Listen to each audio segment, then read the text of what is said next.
Middle aged প্রকাশনীর বিশাল পুরনো বাড়িটা সময়ের স্রোতে যেন একটা বিচ্ছিন্ন দ্বীপের মতো দাঁড়িয়ে আছে। দেওয়ালের পুরনো তেল রং, লম্বা বারান্দার নকশা আর ভারী কাঠের দরজাগুলো একটা অতীতের গল্প বলে, যে অতীতটা অনন্যা চৌধুরীর নিঃশ্বাসের সাথে মিশে আছে। বাবার মৃত্যুর পর এই বাড়িটাই ওর জগৎ, ওর দুর্গ, ওর কারাগার।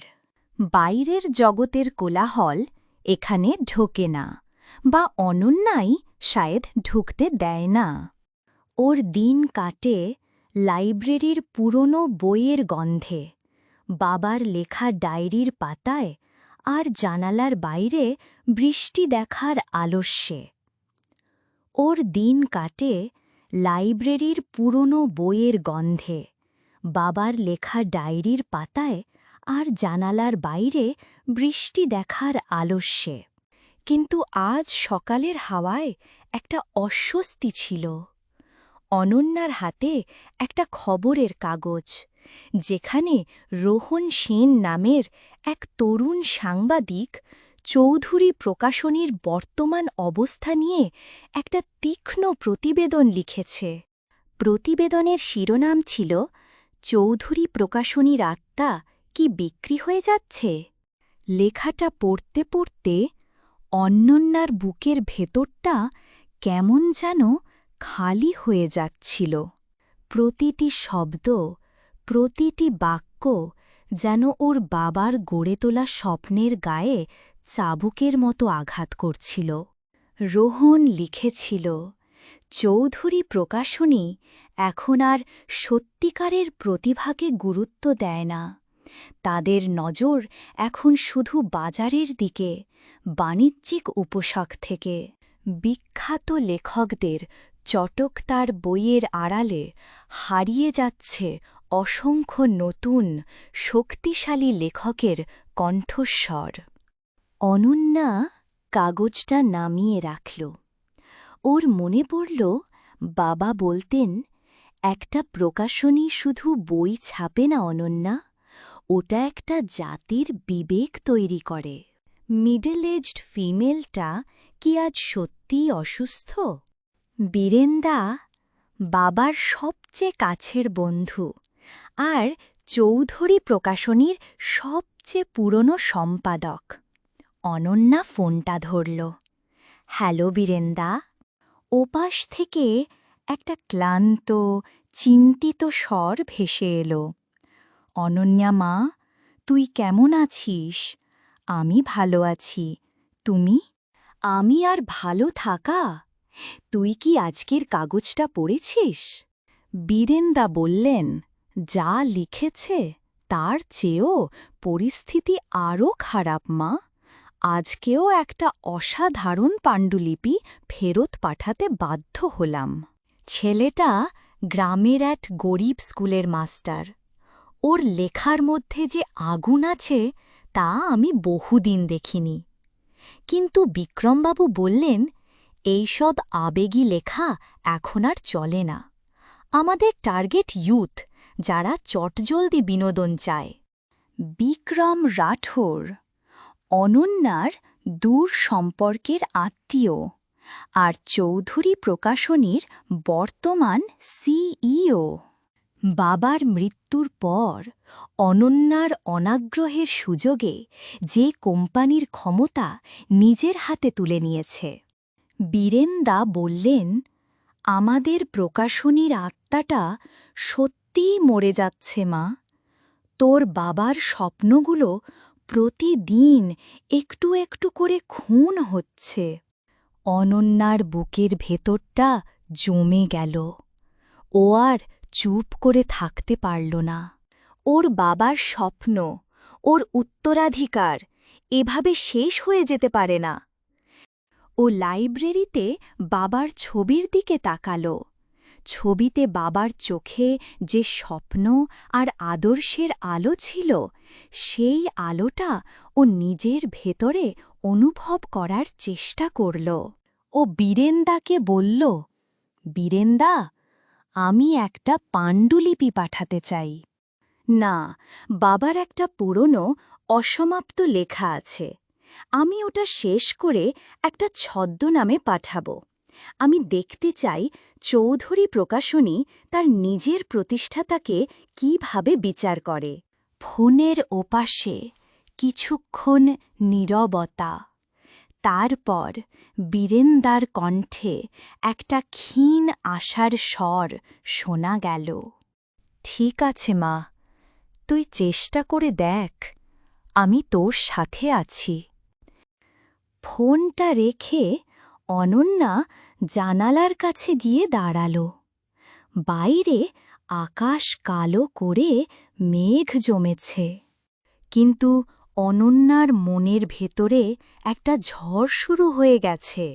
ও জানে এই ঝড়ের শেষ কোথায়, তা কেউ জানে না। নিজের জন্য নয়, ওর বাবার স্বপ্নের জন্য, চৌধুরী প্রকাশনীর আত্মার জন্য। ও নিজের ছায়া দেখতে পেল জানালার কাছে, এক সাধারণ ভীতু মেয়ের ছায়া। কিন্তু আজ সেই ছায়ার পেছনে এক দৃঢ় প্রতিজ্ঞ উত্তরাধিকারী জেগে উঠেছে, যে তার হারানো রাজ্য পুনরুদ্ধার করতে প্রস্তুত। পরের কয়েকটা দিন অনন্যা ডুবে রইল বাবার পুরনো ডায়েরি আর অসমাপ্ত পাণ্ডুলিপিটায়। প্রতিটা শব্দ, প্রতিটা লাইন ওকে যেন বাবার আরও কাছে নিয়ে যাচ্ছিল। বাবার লেখার মধ্যে যে আদর্শ, যে গভীরতা ছিল, তা ওকে নতুন করে শক্তি যোগাল। ও পাণ্ডুলিপিটা শেষ করল, নাম দিল শেষ প্রহরের আলো। লেখকের নামের জায়গায় লিখল অপরাজিতা দেবী, এক কাল্পনিক নাম।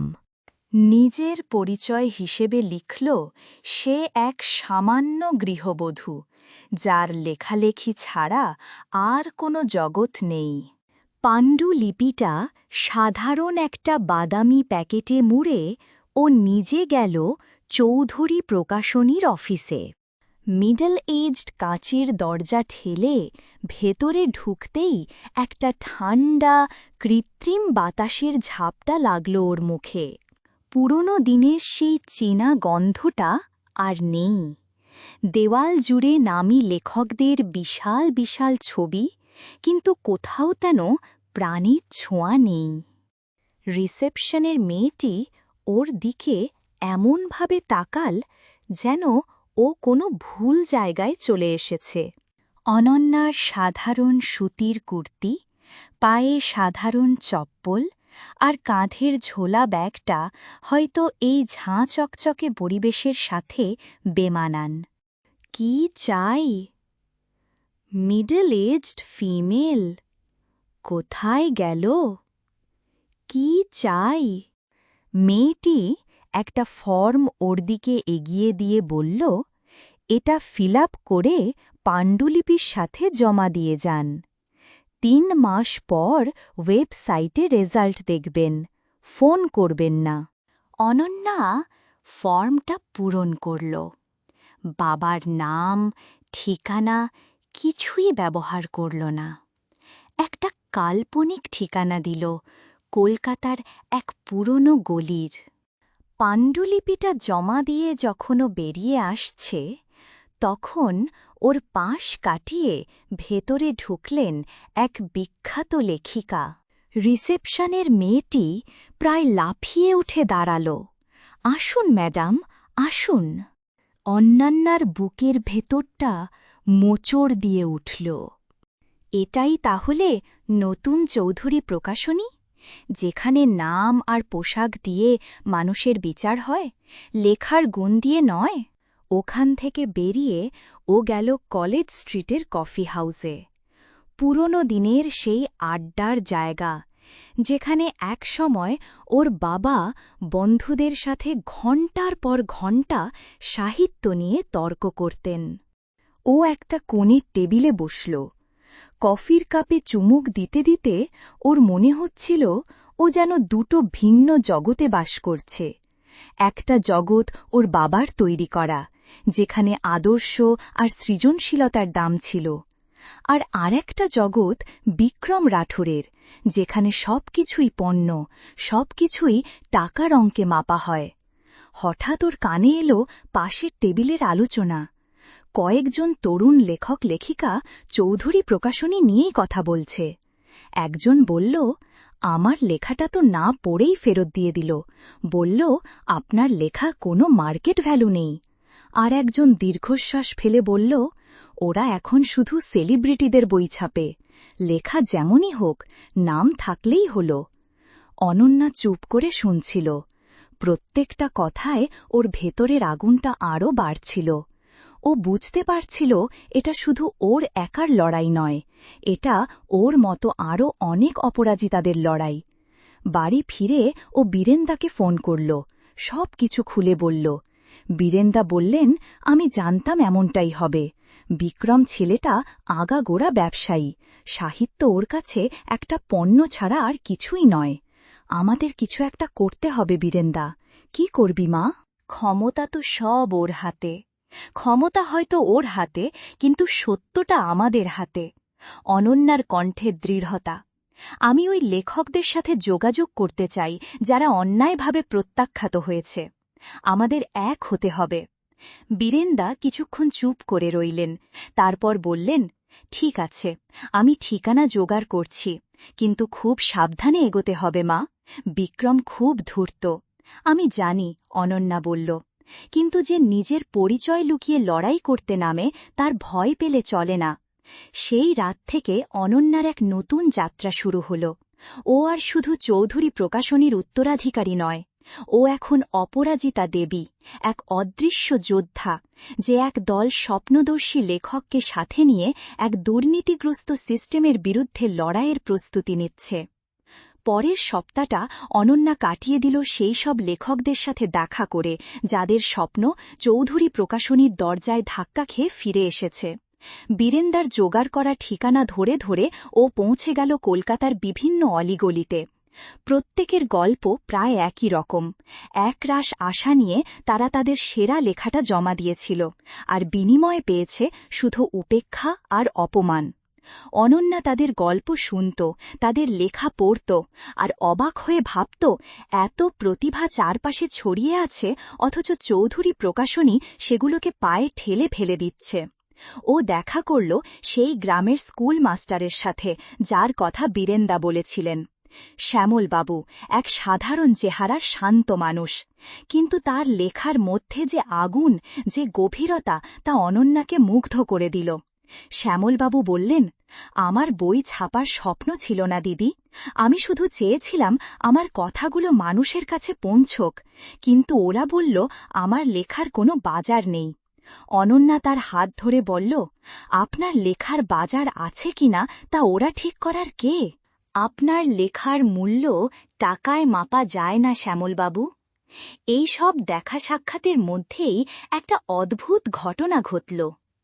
একদিন কলেজ স্ট্রিটের একটা পুরনো বইয়ের দোকানে ও বই ঘাটছিল। এমন সময় ওর সাথে ধাক্কা লাগল এক তরুণের।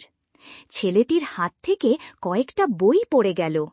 সরি, আমি দেখিনি, অনন্যা বলতে গিয়ে ছেলেটির মুখের দিকে তাকিয়ে থেমে গেল। এই মুখটা ওর চেনা, খবরের কাগজের ছবিতে দেখেছে। রোহন সেন, সেই সাংবাদিক। রোহনও ওকে দেখে একটু অবাক হল। ইটস ওকে বলে বইগুলো তুলতে লাগল। অনন্যাও ওকে সাহায্য করল। রোহন ওর হাতের বইটার দিকে তাকিয়ে বলল, আপনি জীবনানন্দ দাশ পড়েন? অনন্যা মৃদু হেসে বলল, মাঝে মাঝে মনে হয় ওনার চেয়ে ভালো করে কলকাতাকে আর কেউ বোঝেনি। রোহনের চোখে একটা আগ্রহ ফুটে উঠল। আমি রোহন সেন, আমি অপরাজিতা। অনন্যা নিজের ছদ্মনামটাই ব্যবহার করল। অপরাজিতা, খুব সুন্দর নাম, রোহন বলল। আমি একজন সাংবাদিক। আমি জানি, অনন্যা বলল। আপনার চৌধুরী প্রকাশনী নিয়ে লেখাটা আমি পড়েছি। রোহনের চোখ উজ্জ্বল হয়ে উঠল। তাই, কি মনে হল আপনার? আপনার লেখার মধ্যে সত্যতা ছিল, অনন্যা সতর্কভাবে উত্তর দিল। কিন্তু আমার মনে হয় ভেতরের গল্পটা আরও অনেক গভীর। রোহন ঝুঁকে এলো। আপনি কিছু জানেন? অনন্যা মৃদু হাসল। আমি শুধু একজন পাঠক, তবে পাঠকদের চোখকে ফাঁকি দেওয়া সহজ নয়, তাই না? এই বলে অনন্যা আর দাঁড়াল না। ও জানে রোহনের সাথে বেশি কথা বলাটা ঠিক হবে না, কিন্তু এই সাক্ষাৎটা ওর মনের মধ্যে একটা নতুন ভাবনা ঢুকিয়ে দিল। রোহন যদি সত্যিটা জানতে চায় তাহলে ওকে সাহায্য করা যেতে পারে, কিন্তু পরিচয় গোপন রেখেই। ও বাড়ি ফিরে বীরেন্দাকে সব বলল। বীরেন্দা বললেন, ছেলেটা ভালো, ওর বাবা আমার বন্ধু ছিল, সৎ সাংবাদিক। তুই চাইলে ওকে কিছু তথ্য দিতে পারিস, কিন্তু নিজের নাম বলবি না। সেই মতোই কাজ হল। অনন্যা একটা নতুন ইমেল আইডি খুলল, অপরাজিতা নামে। ওখান থেকে ও রোহনকে কিছু তথ্য পাঠাতে শুরু করল। কোন কোন ভালো পাণ্ডুলিপি বিনা কারণে ফেরত পাঠানো হয়েছে, কাদের বই ছাপার নামে টাকা চাওয়া হয়েছে, কিভাবে বিক্রম রাঠোর তার পছন্দের লেখকদের অতিরিক্ত রয়্যালটি দিচ্ছেন, এই সব তথ্য। প্রতিটা ইমেলের শেষেও লিখত একজন শুভাকাঙ্ক্ষী। রোহন প্রথমে অবাক হলেও তথ্যের সত্যতা যাচাই করে ও বুঝতে পারল এ কোনো সাধারণ খবর নয়, এর পেছনে বড় কোনো ষড়যন্ত্র আছে। ও আরও গভীরে তদন্ত শুরু করল। অন্যদিকে অনন্যা আর বীরেন্দা মিলে বিক্রম রাঠোরের বিরুদ্ধে প্রমাণ জোগাড় করতে লাগলেন। বীরেন্দা অফিসের ভেতরের ফাইলপত্র ঘাঁটতে শুরু করলেন, আর অনন্যা বাইরের দিকটা সামলাতে লাগল। ওরা জানতে পারল চৌধুরী প্রকাশনীর বার্ষিক সাহিত্য পুরস্কার অনুষ্ঠানটা এবার খুব বড় করে করা হচ্ছে। বিক্রম রাঠোর সেখানে নিজের ভাবমূর্তি উজ্জ্বল করার জন্য একটা বড় পরিকল্পনা করেছে। অনন্যা বুঝতে পারল এটাই সুযোগ, এই অনুষ্ঠানটাই হবে ওর লড়াইয়ের মঞ্চ। সেখানেই ও বিক্রম রাঠোরের মুখোশটা সবার সামনে খুলে দেবে। ওর ভেতরের ভয়টা ধীরে ধীরে কেটে যাচ্ছিল। তার জায়গায় জন্ম নিচ্ছিল এক ঠান্ডা স্থির সংকল্প।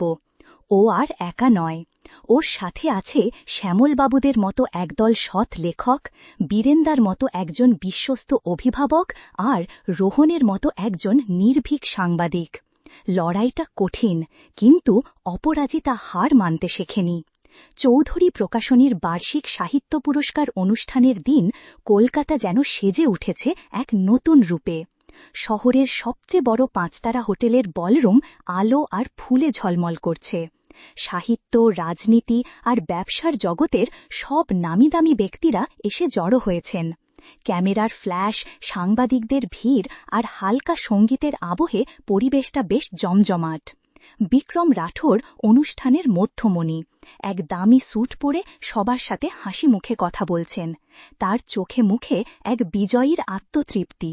তিনি জানেন আজকের এই অনুষ্ঠান তার ক্ষমতা আর সাফল্যকে আরও কয়েকগুণ বাড়িয়ে দেবে। এই ভিড়ের মধ্যে এক কোণে সাধারণ একটা শাড়ি পরে দাঁড়িয়ে আছে অনন্যা। ওর দিকে কেউ তাকাচ্ছে না। এই ঝাঁ চকচকে জগতে ও যেন এক বেমানান অস্তিত্ব। ওর পাশে দাঁড়িয়ে আছেন বীরেন্দা, তার মুখে চাপা উত্তেজনা। তুই ঠিক আছিস তো মা? বীরেন্দা ফিস ফিস করে জিজ্ঞেস করলেন। অনন্যা মৃদু হাসল। আমার চেয়েও বেশি ঠিক আমি আর কখনো ছিলাম না বীরেন্দা। অনুষ্ঠান শুরু হল। মঞ্চে উঠে বিক্রম রাঠোর এক আবেগঘন ভাষণ দিতে শুরু করলেন। বন্ধুরা, তার কণ্ঠস্বর মাইকে গমগম করে উঠল। চৌধুরী প্রকাশনী শুধু একটা ব্যবসা প্রতিষ্ঠান নয়, এটা একটা স্বপ্ন। আমার কাকা স্বর্গীয় অরুণ চৌধুরী এই স্বপ্নটা দেখেছিলেন। স্বপ্ন দেখেছিলেন নতুন প্রতিভাদের হাত ধরে এগিয়ে যাওয়ার। আমি শুধু তার সেই স্বপ্নটাকেই আগে নিয়ে যাচ্ছি। দর্শকের মধ্যে হাততালির ঝড় উঠল। অনন্যার ঠোঁটের কোণে একটা বাঁকা হাসি ফুটে উঠল। বিক্রম বলে চললেন, আমরা বিশ্বাস করি প্রতিভা কোনো নির্দিষ্ট শ্রেণীর মধ্যে সীমাবদ্ধ থাকে না। তাই আমরা সবসময় চেষ্টা করি সমাজের আনাচ কানাচ থেকে আসল হিরেগুলোকে খুঁজে বের করতে। আমাদের দরজা সব সময় নতুন লেখকদের জন্য খোলা। এই কথাগুলো অনন্যার কানে বিষের মতো লাগল। ও হাত তুলে দাঁড়াল। আমার একটা প্রশ্ন ছিল মিস্টার রাঠোর। সবার চোখ ঘুরে গেল অনন্যার দিকে। বিক্রম রাঠোর মঞ্চ থেকে ওকে দেখে ভুরু কোঁচকালেন। এই সাধারণ চেহারার মহিলাটি কে? বলুন। তার কণ্ঠে বিরক্তি স্পষ্ট। অনন্যা শান্তভাবে মাইক্রোফোনের দিকে এগিয়ে গেল। ওর হৃৎপিণ্ডটা জোরে ঢুকঢুক করছে, কিন্তু ওর কণ্ঠস্বর স্থির। আপনি বললেন আপনাদের দরজা নতুন লেখকদের জন্য সব সময় খোলা, কিন্তু আমার এক বন্ধু, তার নাম অপরাজিতা দেবী, তার লেখা শেষ প্রহরের আলো পাণ্ডুলিপিটা আপনাদের অফিস থেকে কোনো কারণ ছাড়াই ফেরত পাঠানো হয়েছে। আপনারা কি পাণ্ডুলিপিটা পড়েছিলেন? বিক্রম রাঠোর থতমত খেয়ে গেলেন। দেখুন, প্রতিদিন আমাদের কাছে শত শত পাণ্ডুলিপি আসে, সব পড়া সম্ভব হয় না। কিন্তু আপনারা তো বলেন আপনারা প্রতিভার খোঁজ করেন। অনন্যার কণ্ঠে এবার ধার। তাহলে না পড়েই কিভাবে বুঝলেন যে ওটার মধ্যে প্রতিভা নেই? বলরুমে একটা গুঞ্জন শুরু হল। বিক্রম রাঠোর রেগে গিয়ে বললেন, আপনি কে? আপনার বন্ধু কে তা আমি কি করে জানব? এটা কোনো প্রশ্ন করার জায়গা নয়। এটা প্রশ্ন করারই জায়গা, মিস্টার রাঠোর, অনন্যা বলল। কারণ এই মঞ্চটা সত্যের জন্য, মিথ্যার জন্য নয়। এই বলে ও নিজের ঝোলা ব্যাগ থেকে একটা পাণ্ডুলিপি বের করল। এই সেই পাণ্ডুলিপি, শেষ প্রহরের আলো। ও আর এক পা এগিয়ে গেল। আর আমার সেই বন্ধু অপরাজিতা দেবী আর কেউ নয়, আমি নিজেই। বিক্রম রাঠোরের মুখটা ফ্যাকাশে হয়ে গেল। তুমি তুমি এখানে কি করছ? আমি আমার বাবার স্বপ্নের হিসেব নিতে এসেছি, বিক্রম কাকু। অনন্যার কণ্ঠস্বর এবার কেঁপে উঠল, কিন্তু তা ভয়ে নয়, আবেগে। আপনি যে স্বপ্নটাকে প্রতিদিন একটু একটু করে খুন করছেন, তার হিসেব নিতে এসেছি। সারা হল নিস্তব্ধ। ক্যামেরার সব ফ্ল্যাশ এখন অনন্যার মুখে। আমি অনন্যা চৌধুরী, অরুণ চৌধুরীর মেয়ে। একটা বিস্ফোরণের মতো নামটা ছড়িয়ে পড়ল গোটা বলরুমে। ঠিক সেই মুহূর্তে হলের মধ্যে থাকা সাংবাদিকদের মোবাইলে একটা নোটিফিকেশন এলো। রোহন সেনের সেই বহু প্রতীক্ষিত প্রতিবেদনটা প্রকাশিত হয়েছে। শিরোনাম, চৌধুরী প্রকাশনীর অন্দরমহল, প্রতিভা নাকি স্বজনপোষণ। প্রতিবেদনে অনন্যার পাঠানো সমস্ত তথ্য, শ্যামলবাবুদের মতো লেখকদের সাক্ষাৎকার আর বিক্রম রাঠোরের আর্থিক দুর্নীতির প্রমাণ সবকিছু ফাঁস করে দেওয়া হয়েছে। বিক্রম রাঠোর মঞ্চের ওপর দাঁড়িয়ে কাঁপতে লাগলেন। তার এতদিনের তৈরি করা ক্ষমতার প্রাসাদটা যেন এক মুহূর্তে বালির ঘরের মতো ভেঙে পড়ছে। অনন্যা তার দিকে তাকিয়ে শান্ত কিন্তু শীতল কণ্ঠে বলল, খেলা শেষ বিক্রম কাকু। নিরাপত্তা রক্ষীরা মঞ্চের দিকে এগিয়ে এলো, কিন্তু তারা বিক্রমকে বাঁচাতে নয়, তাকে ওখান থেকে সরিয়ে নিয়ে যেতে এলো। চৌধুরী প্রকাশনীর বোর্ড অব ডিরেক্টরদের কয়েকজন, যারা অনুষ্ঠানে উপস্থিত ছিলেন, তারা উঠে দাঁড়ালেন। তাদের মুখে বিস্ময়, রাগ আর লজ্জা। অনন্যা জানে ওর লড়াইটা আজ একটা নতুন মোড় নিল। ও শুধু নিজের পরিচয় ফিরে পায়নি, ও চৌধুরী প্রকাশনীর হারিয়ে যাওয়া আত্মাকেও ফিরিয়ে আনার পথে প্রথম পা রেখেছে। ওর চোখ দিয়ে জল গড়িয়ে পড়ল, কিন্তু এ জল দুঃখের নয়, এ জল মুক্তির। অনুষ্ঠানের পরের দিনগুলো ছিল ঝড়ের মতো। খবরের কাগজ, টেলিভিশন চ্যানেল, সোশ্যাল মিডিয়া, সর্বত্র শুধু একটাই আলোচনা, চৌধুরী প্রকাশনীর স্ক্যান্ডেল আর অনন্যা চৌধুরীর প্রত্যাবর্তন। বিক্রম রাঠোরকে তৎক্ষণাৎ সিইও পদ থেকে বরখাস্ত করা হল। তার বিরুদ্ধে আর্থিক জালিয়াতি এবং ক্ষমতার অপব্যবহারের অভিযোগে তদন্ত শুরু হল। চৌধুরী প্রকাশনীর বোর্ড অব ডিরেক্টরসরা জরুরি মিটিং ডেকে অনন্যাকে অনুরোধ করলেন কোম্পানির দায়িত্ব নেওয়ার জন্য। অনন্যা প্রথমে রাজি হয়নি। ও বলেছিল, আমি কোনো ব্যবসায়ী নই, আমি শুধু আমার বাবার সম্মান রক্ষা করতে চেয়েছিলাম। কিন্তু বীরেন্দা ওকে বোঝালেন, মা, তুই যদি এখন দায়িত্ব না নিস, তাহলে এই ভাঙা ঘরটা আর কেউ জোড়া লাগাতে পারবে না। তোর বাবার স্বপ্নটাকে বাঁচিয়ে রাখার জন্য তোকেই থাকতে হবে। শেষ পর্যন্ত অনন্যা রাজি হল, কিন্তু একটা শর্তে। ও বলল, আমি সিইও হব না, আমি হব প্রধান সম্পাদক। আমার কাজ হবে শুধু বই নির্বাচন করা, ব্যবসার দিকটা আপনারা দেখবেন। আর আমার প্রথম কাজ হবে চৌধুরী প্রকাশনীকে তার পুরনো আদর্শে ফিরিয়ে নিয়ে যাওয়া। বোর্ড সেই শর্ত মেনে নিল। অনন্যার নতুন যাত্রা শুরু হল। ওর প্রথম কাজ ছিল একটা স্বচ্ছ নিরপেক্ষ পাণ্ডুলিপি নির্বাচন প্রক্রিয়া তৈরি করা। ও একটা নতুন সম্পাদকীয় বোর্ড গঠন করল, যেখানে বীরেন্দার মতো পুরনো অভিজ্ঞ সম্পাদকের পাশাপাশি নতুন প্রজন্মের কিছু সৎ প্রতিভাবান সম্পাদককেও জায়গা দেওয়া হল। নিয়ম করা হল প্রতিটি পাণ্ডুলিপি অন্তত ৩ জন সম্পাদক পড়বেন এবং তাদের সম্মিলিত মতামতের ভিত্তিতেই সিদ্ধান্ত নেওয়া হবে। লেখকের নাম বা পরিচয় গোপন রাখা হবে। এরপর অনন্যা যোগাযোগ করল সেই সব লেখকদের সাথে যারা অন্যায়ভাবে প্রত্যাখ্যাত হয়েছিল। ও ব্যক্তিগতভাবে শ্যামলবাবুর গ্রামে গেল তার হাতে অগ্রিম রয়্যালটির চেক আর চুক্তিনামা তুলে দেওয়ার জন্য। শ্যামলবাবু কেঁদে ফেলেছিলেন। তিনি বলেছিলেন, দিদি, আপনি শুধু আমার বই ছাপছেন না, আপনি আমার হারিয়ে যাওয়া বিশ্বাসটাকেও ফিরিয়ে দিচ্ছেন। অনন্যা মৃদু হেসেছিল।